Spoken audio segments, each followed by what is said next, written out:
श्रीराम समर्थ. श्री गोंदवलेकर महाराज प्रवचने. दिवस 174.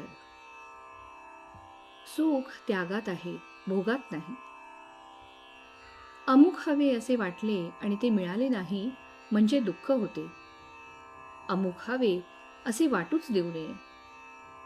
परमात्मा ठेवील त्यात समाधान मानावे. याचेच नाव वैराग्य. आपण विषयात बुडतो आहोत आणि पुन्हा विषयाचीच कास धरली तर आपण अधिकाधिक नाही का बुडणार? विषयाची आस धरणे म्हणजे त्याचे दास होण्यासारखेच आहे. मनुष्य सुखाकरिता धडपड करतो आणि अंती दुःखमय अशा विषयाची आशा करतो. सुख त्यागात आहे, भोगात नाही, हे पुष्कळांना पटत नाही. परिसाला लोखंड लागले म्हणजे त्याचे सोने होते, पण रुपयाचे काही सोने होत नाही. तसे आपण दिनाहून दिन म्हणजे अभिमानरहित झाले पाहिजे, आणि असे झाले म्हणजेच परमात्म्याला अनन्य शरण जाता येईल. हे व्हायला त्याची कृपाच पाहिजे आणि ती नित्य भाकावी. एखाद्या गोष्टीने आपले मन अस्वस्थ होते ते का वरे? त्या गोष्टीला आपण सत्यत्व देतो म्हणून. हा सर्व खेळ आहे, हे मिथ्या आहे असे जाणून ज्याप्रमाणे नट नाटकातील आपली भूमिका अगदी खऱ्यासारखी करतो त्याप्रमाणे व्यवहार करावा. सुख समाधान सत्यात असते, मिथ्यात नसते.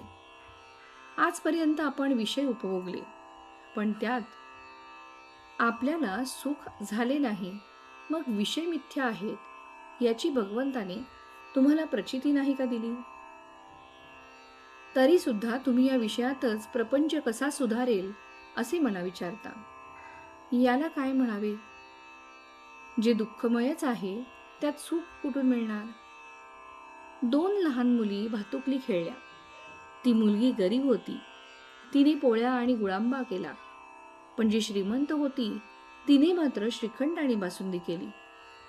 पहिलीचा गुळांबा जितका पोट भरण्याला उपयोगी नाही, तितकेच दुसरीचे श्रीखंडही उपयोगी नाही.